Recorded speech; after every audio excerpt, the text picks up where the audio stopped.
whole transition from being sworn office enemies to like, oh, you're kind of hot.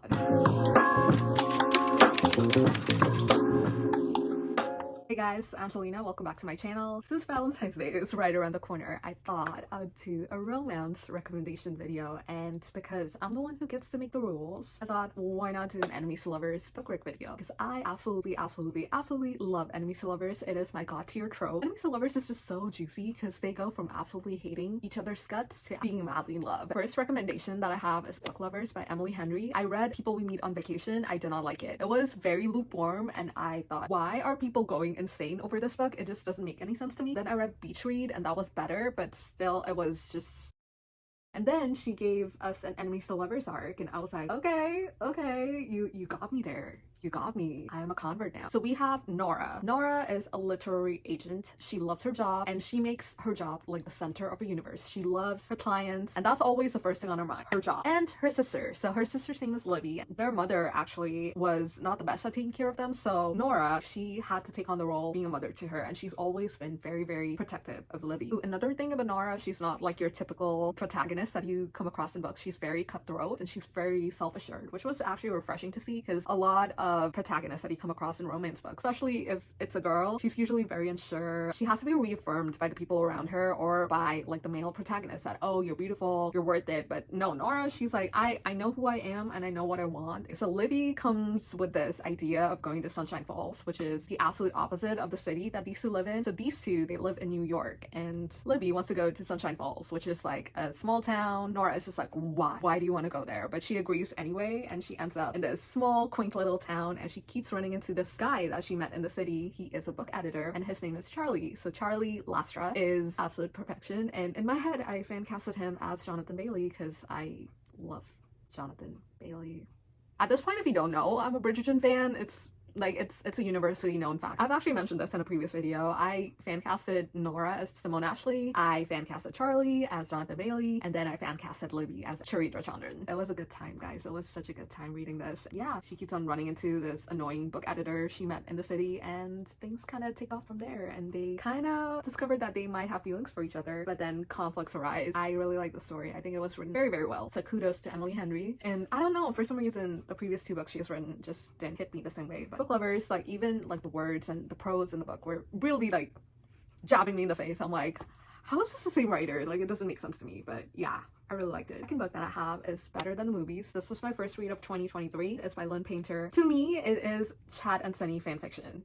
Like, I don't care if you try to convince me otherwise, I'm not gonna believe you. If you guys know Sunny and Chad from Sunny with a Chance, that used to be a Disney show with Demi Lovato, and I freaking love that show. I only watched it for my Sunny and Chad Dylan Cooper content. Let me tell you about the book. So the book is about this girl. She's in high school. Her name is Liz Buxbaum, and she lives across this guy. His name is Wes, and Wes has been annoying her since the beginning of time. They both hate each other, and he's always making life hell for her. But then, like, her crush from before, his name is Michael. Michael kind of left, and then he came back into town, and Liz is like, oh my god, he's back. And she's like literally paralyzed. This girl has it down bad. But then she sees that Wes is like really good friends with Michael, so she kind of strikes up a deal with Wes. Liz thought, okay, maybe I can ask Wes to help me out. So that's kind of what she does. Like, help me out, please, Mr. Neighbor, sir. I didn't think I'd resonate with this at all, since I'm way past the point where I find romances set in high school even the slightest bit enticing. But this was really well written, and I commend Lynn Painter on that. And I really like Liz as a character. She's just obsessed with rom-coms, and this is something that, you know, I found in common with her, because a lot of us on BookTube, we love rom-coms. That whole genre, it's been ingrained into so many of us, so to see someone who was very much like me in high school, I kind of found common ground with her. And the fact that she wants to go to school and study to curate soundtracks for movies, that is just so interesting. I don't know, I really like Liz as a character. Yeah, so go read this. This is really good. So the next one is Anastasia by Sophie Lark. Now, full disclosure, I haven't read this book, but I have seen the movie Anastasia, so I'm just gonna take a leap of faith and guess that this is more or less like the movie. I know for a fact that it definitely has an enemies to lovers arc, but it's like geared more towards adults, you know. It's not like Anastasia the cartoon that I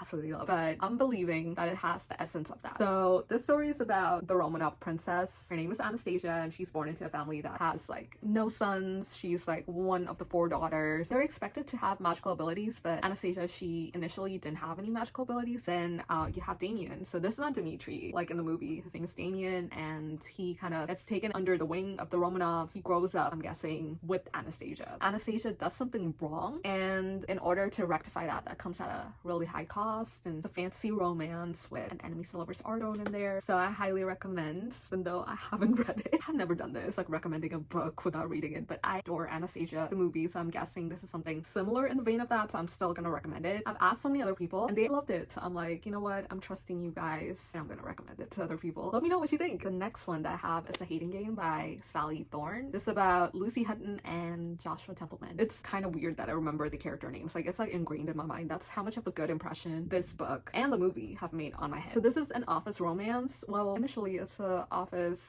not a romance. Okay, this is about Joshua and Lucy. They work in the same company together and they hate each other's guts. And then a promotion comes ahead and these two are the 2 candidates, and they kind of like try to fight off each other and like get the promotion, but also at the same time Lucy kind of has this weird ass like wet dream of Mr. Joshua Templeman, and then she kind of starts seeing him in a different light. Things kind of go from there. We all know how things go. It's just entertaining getting there, you know what I mean? It's about the journey, not the destination, guys. I actually read the book before watching the movie, but then I watched the movie and I really enjoyed the movie too. So even like do it the other way around. I feel like you will enjoy the movie and then reading the book will be all the more exciting, because in books you get more details and you get more of an in-depth look into their relationship. And I just think the whole transition from being sworn office enemies to like, oh,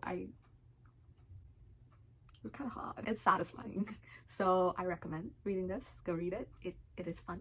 Okay, I cannot make this list without adding The Viscount Who Loved Me by Julia Quinn, because I am an absolute hoe for Anthony Bridgerton. I think I definitely love the show better than the books, but I have to recommend the book because I just absolutely love Bridgerton, and anything related to Bridgerton I will shove down people's throat. I know a lot of people don't like the book, they prefer the show, which honestly I do too, but I had a really good time reading this book. It definitely has a healthy serving of misogyny, but that's just Regency era, like there's no way around it. But yeah, I still recommend reading it though. If you don't know anything about Bridgerton, let me teach you the Bridgerton way. So this is about a Viscount. His name is Anthony Bridgerton. He is the 9th Viscount, and he kind of feels a duty to like extend his family line. So he really is looking to get married just for the sake of duty. And he's already picked out a wife actually. So he kind of singled out Edwina Sheffield.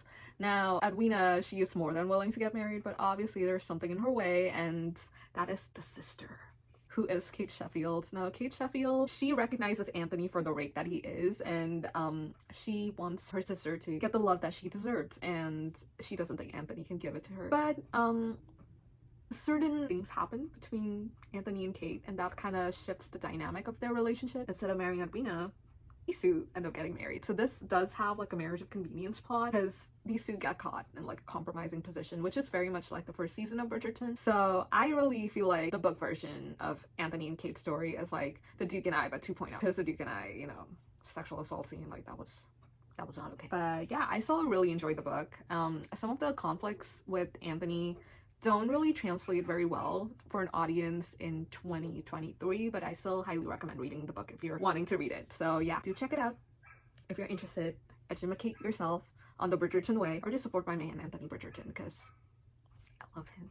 Obviously, since we're in that vein of like Regency era stuff, I couldn't help but recommend Pride and Prejudice by the wonderful, wonderful Jane Austen, because she had the template, guys. She had the prototype, and she gave us the wonderful, wonderful Mr. Darcy and Elizabeth Bennet. Like, they are the OGs. Like, how can I not mention them in this list, right? Everyone and their mom knows their story. So this is about Liz, and Liz is kind of in the marriage market. When they initially meet, Mr. Darcy is very rude to her, and he's almost like a little cold. Later we see that it's just, you know, him having a little bit of social anxiety, and he can't really communicate the feelings he's feeling, but he is feeling a lot of things under the surface. And then eventually Elizabeth is made aware of all the things that were really going around in his head, and it's just a beautiful enemies to lover story. The hand flex, guys, that hand flex. And when he comes up to her and he says, "I love you most ardently," I'm like,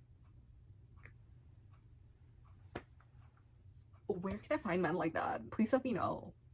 No, for real, like, let me know. The love declarations, guys, in the book, they're just next level.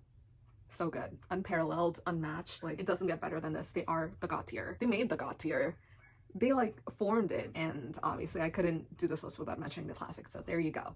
And the last recommendation that I have is called A Show for Two by Tashi Bhuyan. I think that's how you pronounce her last name. I'm so sorry, Tashi, if I'm butchering your name, but I really wanted to include her because she is Bengali. Well, I'm not sure if she like is American but has Bengali parentage, but either way, we have a Bengali author, guys. How exciting, because I am Bengali, so it's really nice to see other brown girls who have like more of the same heritage as I do. So this is a story about Mina. She's a Bengali girl, and she has a knack for like directing and like making movies and stuff like that, and there is a competition coming up, and she really wants to make sure she puts out the best product possible to make her chances of getting into like film school better. And she wants to go to UCLA from what I remember. Yeah, and that's the West Coast, and Mina lives in the East Coast. She lives in New York, and her parents are not very excited about the prospect of their daughter wanting to leave the city and like move halfway across the country, because obviously most Bengali parents hate that. I would know. She finds out that this guy is in her school, but he is actually undercover, so he is a secret indie film star, and he's pretty well known, and she's trying to get him to star in like the movie they're making for this competition, because she thinks that will help further their chances of actually winning the competition. So yeah, but these two don't really start things off in the best of ways. Like, they kind of hate each other. I know Mina certainly does. Like, she thinks he's too like standoffish and like really annoying and egotistical, and she is not having it. Things do like change and evolve from that point, and I love the scenes where she is kind of showing him around New York, you know, all her favorite places. They bond in those moments, and I feel like that really were like the best parts of this book. And I also love like the Bengali representation. There were like a lot of food items that I absolutely love that she mentioned in the book, and I just it's just so nice to see yourself represented in books. It's very, very important, and I absolutely love that. But other than that, this is a really good enemies to lovers book. It has a lot of heart in it, and I highly recommend. So Show for Two, check it out. These are all the recommendations that I have. Ignore my background, please. I have a lot of stuff happening in my background. Let's just pretend like I don't have all of this junk behind me. But yeah, these are all the recommendations. I hope you guys like them, and I hope you guys enjoy them. If anyone reads Anastasia, DM me on Instagram, please. Also, the thing I forgot about Anastasia is that it's spicy. I heard it's seasoned to perfection. So if you like smut, go read it. I think I'm just gonna end the video here. I'll leave all my social links below so you guys can check them out in the description box. And yeah, I hope you guys take care. Have fun this Valentine's Day. I'm gonna be a single lady again, but yeah, have fun. Bye.